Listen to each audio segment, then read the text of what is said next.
I've typically have found is that when it gets colder, you start seeing people realize it's been all year. It's interesting because whenever you're talking about, this time of the year, you're also talking about not only the time change, but you're also talking about things getting darker sooner.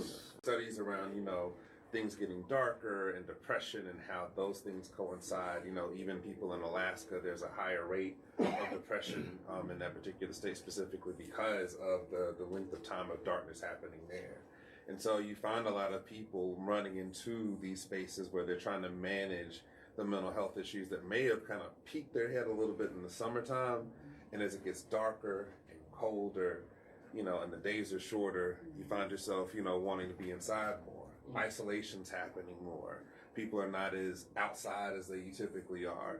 And so people are trying to find a way to overcome it. Now, therapy is a pretty popular way to actually, do that nowadays. But what I've typically have found is that when it gets colder, you start seeing people realize it's been all year. And then they come in and they say, hey, look, I need some help with this thing. If that makes sense.